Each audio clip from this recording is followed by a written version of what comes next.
Perigos, mistérios, lendas. Até o final do século XV, isso era tudo que existia para os europeus no além-mar. Navegar os oceanos era arriscado e caro. A grande fonte de riqueza, o que seria o equivalente ao petróleo de hoje, eram as especiarias do Oriente. O cravo, a canela, o gengibre, a pimenta. Elas melhoravam tanto a qualidade e o sabor dos alimentos que eram valorizadíssimos na Europa. Havia também a ideia de que a riqueza estava associada à expansão territorial. E, portanto, as potências daquela época eram aquelas que conseguiam reunir recursos financeiros, humanos e materiais para a atividade de conquista. O centro do comércio era o Mediterrâneo, dominado por comerciantes genoveses e venezianos. Com eles, Portugal, Espanha e Inglaterra não conseguiam competir. Para chegar às Índias, teriam de buscar uma rota pelo Atlântico. Os portugueses foram os primeiros países, nações europeias, a criar um Estado nacional. Cobrando tributos, puderam investir na criação da grande inovação da época, a caravela. Leve, veloz e ágil, era capaz de mudar de curso e dominar as marés. Com ela, os portugueses exploraram a costa oeste da África. A Espanha também foi centralizada e tentava chegar às Índias pelo Atlântico. Enviou à aventura o genovês Cristóvão Colombo, que encontrou terras, mas não eram as Índias, nem tinham especiarias. Sem imaginar que havia ali um continente, com o Tratado de Tordesilhas, portugueses e espanhóis repartiram as águas e, quem sabe, terras.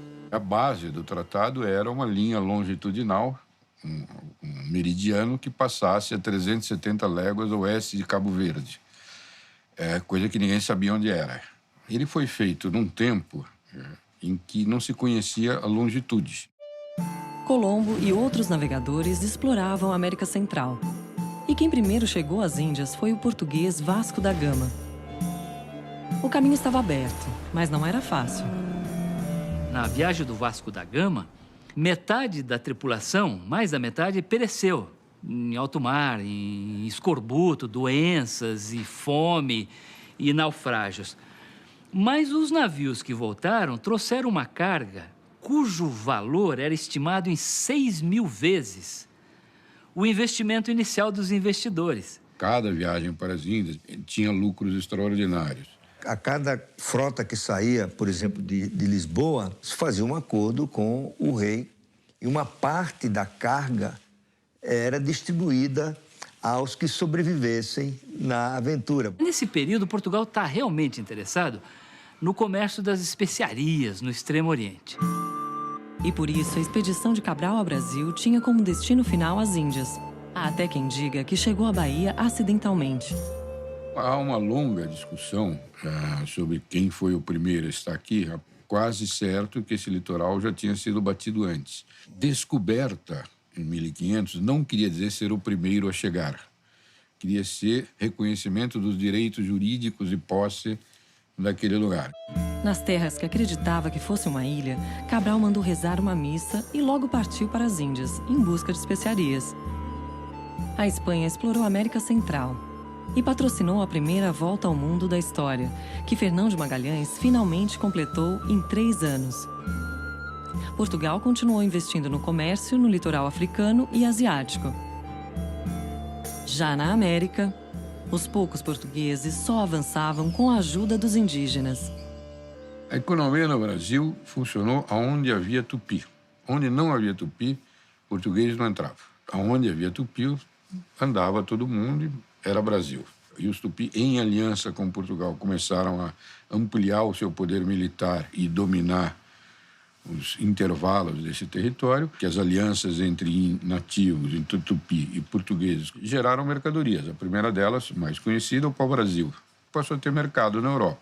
É quando Portugal realmente começa a ter algum interesse econômico nos seus territórios americanos. No Brasil não havia, até então, espécies de interesse comercial.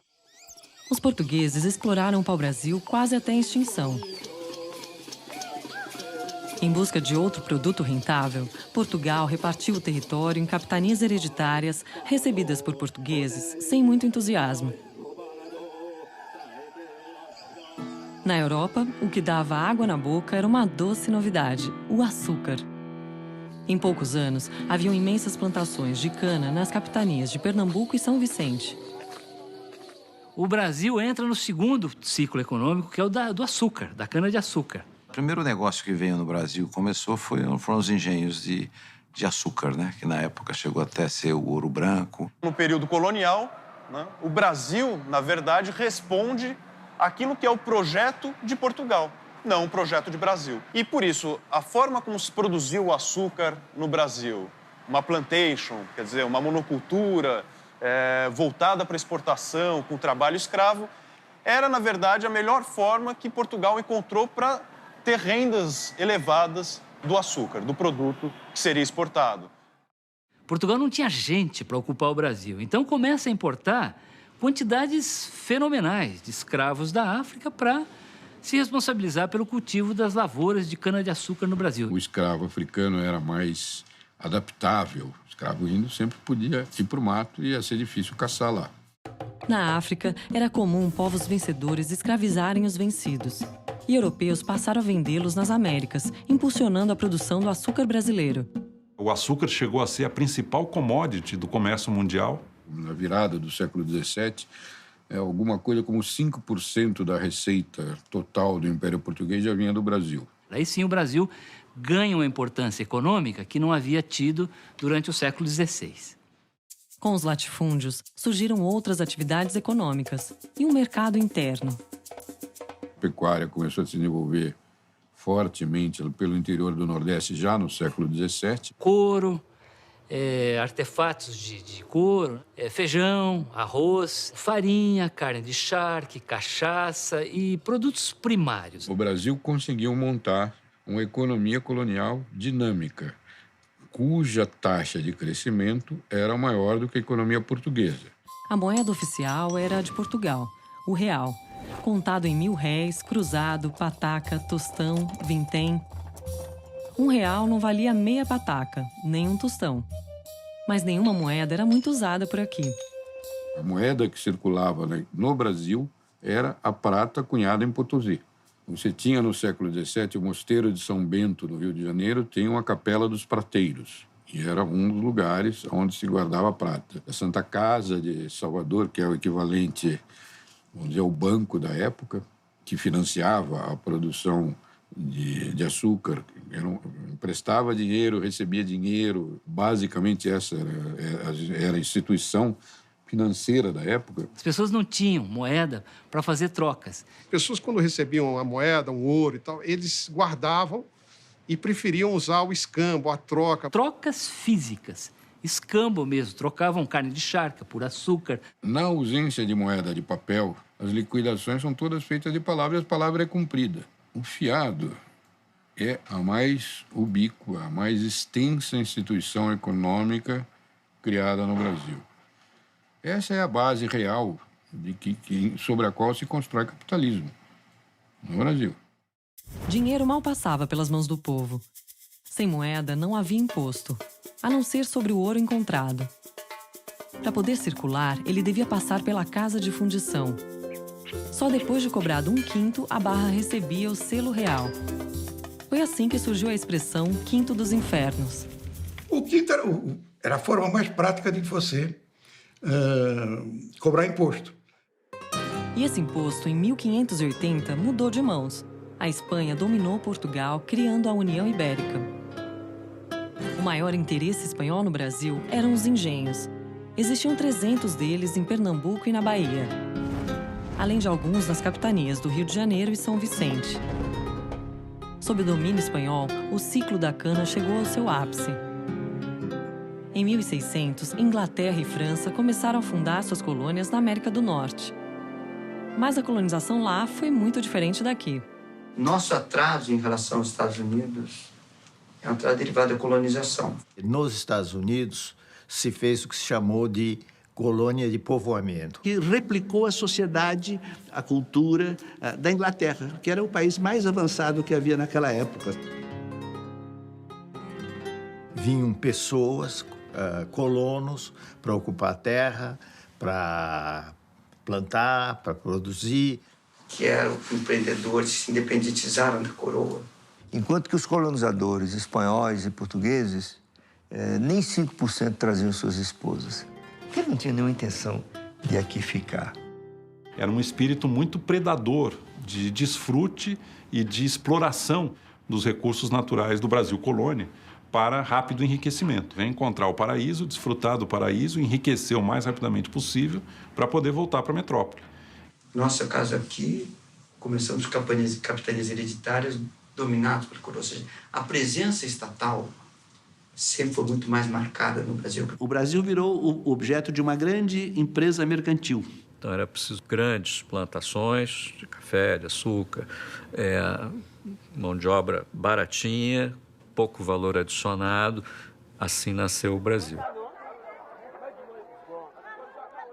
Portanto, é um país que nasceu pobre nesse aspecto, diferente dos Estados Unidos, Argentina, Austrália, para onde foram poucos imigrantes qualificados fazendo uma lavoura de alto valor adicionado. São países que nascem ricos.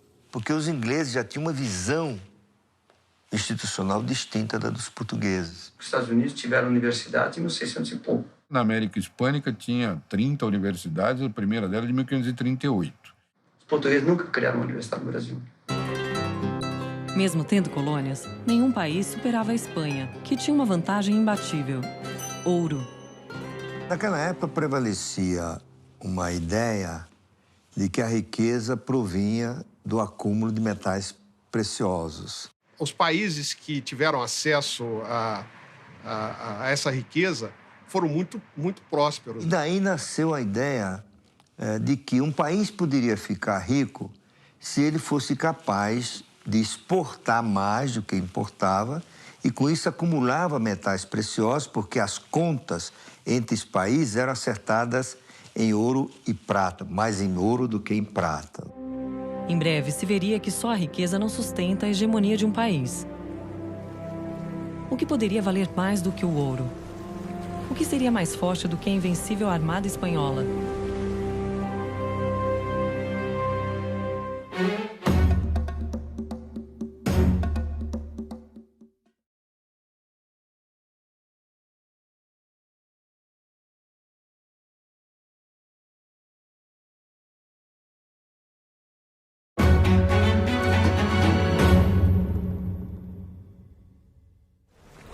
O que poderia fazer a Espanha, a nação mais rica do mundo, perder sua hegemonia?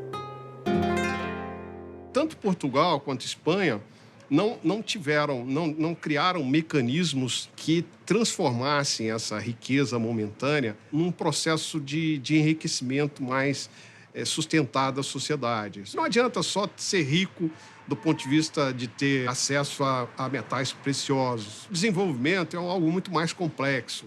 Eu diria que a Inglaterra foi extremamente bem-sucedida em construir instituições favoráveis ao capitalismo. A Revolução Gloriosa de 1688 é de uma importância fundamental. Era o parlamento agora que decidia sobre a aprovação de leis. E o rei perdeu também o poder de demitir juízes. Isso criou as raízes do que viria a ser o judiciário independente. E estão também aí as raízes do que viria a ser a teoria da separação dos poderes, o legislativo, o executivo e o judiciário, e os três podem questionar uns aos outros, né? Além de fazer essas reformas institucionais, a Inglaterra aumentava seu poder nas colônias e no mundo. Tinha uma lei de navegação que dava exclusividade no transporte de mercadorias da Inglaterra e para a Inglaterra. Era a Lei de Navegação. Com ela, a Inglaterra virou a dona absoluta dos mares e se firmava como a maior potência mundial. O Brasil estava a um oceano e a séculos de distância. Com o fim da União Ibérica e do ciclo da cana, era cada vez mais urgente encontrar uma alternativa ao açúcar. Desde 1600, os bandeirantes procuravam riquezas no interior. Buscavam ouro e prata, mas só encontraram as chamadas ervas do sertão, como guaraná e castanha do Pará. Depois de um século de entradas e bandeiras, finalmente encontraram ouro e diamantes. Por isso, a região seria chamada de Minas Gerais.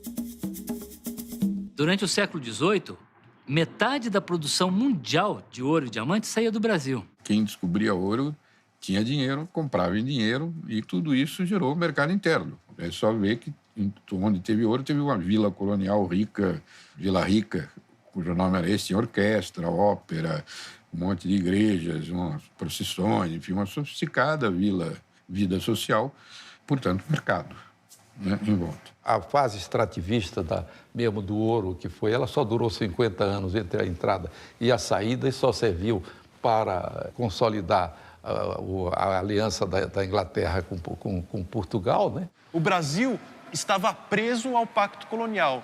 Tudo aquilo que era produzido precisava passar por Portugal e tudo aquilo que era consumido vinha de Portugal. Todo o ouro, por exemplo, que era retirado de Minas Gerais, de Goiás, ele tinha que ser levado a Portugal, né? Portugal é quem detinha o comércio, o monopólio do comércio com o Brasil.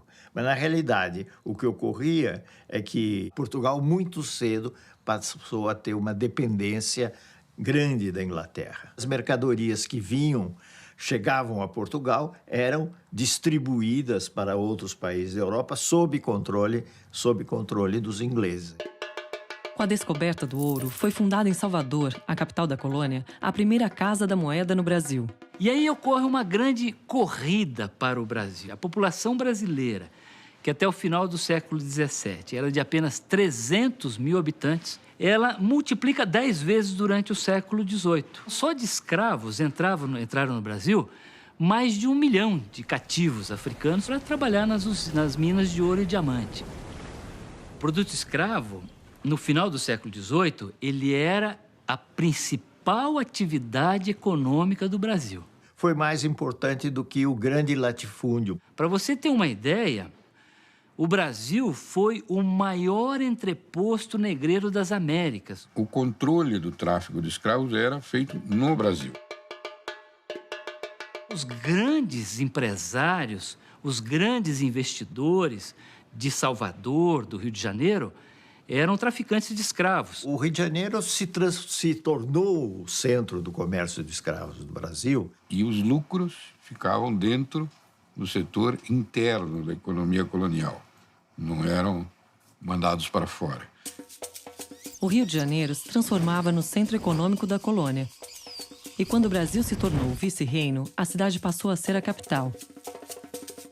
No velho continente, Londres havia se tornado um importante centro do iluminismo, que renovou a maneira de pensar e de sentir. Da ciência às artes e à literatura, do sistema político ao pensamento filosófico, o mundo vivia uma intensa transformação, que se refletiria também na economia. Os grandes pais da moderna economia, no sentido do pensamento econômico, são expoentes da filosofia iluminista. Tornaram o pensamento econômico um instrumento a serviço do desenvolvimento e do progresso. A ideia de riqueza que está na nossa cabeça é basicamente aquela que o Adam Smith definiu, que é você pegar um bem da natureza, deixar uma marca do trabalho nele e você vende isso como esse objeto como mercadoria. Isso é um pressuposto maior de toda a economia capitalista e, diga-se de passagem, das ideias do Marx e do socialismo. E o capitalismo ganhava novos contornos com a Revolução Industrial. No final do século XVIII, a Inglaterra reinventou os meios de produção. Até então, toda a capacidade humana de produção estava baseada na força física dos braços das pessoas, em alguns engenhos precários, como rodas d'água e moinhos de vento, ou o uso de alguns animais como bois para puxar arados e não muito mais que isso. Então, houve uma extraordinária mobilização de conhecimento e de pesquisa em prol do desenvolvimento econômico. A humanidade conquistou uma nova e poderosíssima fonte de energia, que foi o carvão mineral. Com o uso das máquinas a vapor, a Inglaterra cria uma escala exponencial de produção de bens e mercadorias. A produção começou a se tornar cada vez mais eficiente. É o início da produção em massa, em recintos organizados. Se agilizaram muitos meios de transporte, se integrou a economia mundial, graças ao barateamento do transporte, com a ferrovia, com os navios movidos a máquina a vapor. E, além disso, a Inglaterra tinha um amplo, vasto espaço colonial, da qual ela se valeu para garantir a sua industrialização. A Revolução Industrial estimulou a urbanização e ampliou a riqueza no mundo. A renda per capita, nos 3.000 anos anteriores ao século XVIII, esteve praticamente estagnada. Com a Revolução Industrial, ocorre o que alguns estudiosos chamam a grande divergência. Mesmo com tanto dinheiro e poder, a Inglaterra não conseguiria impedir a independência americana. A Inglaterra achava que tinha o direito de tributar os colonos americanos e os colonos, a rigor, não aceitaram isso. E é daí que começa o processo de revolta que levaria à Guerra de Independência. 13 anos depois, foi a vez dos franceses se insurgirem.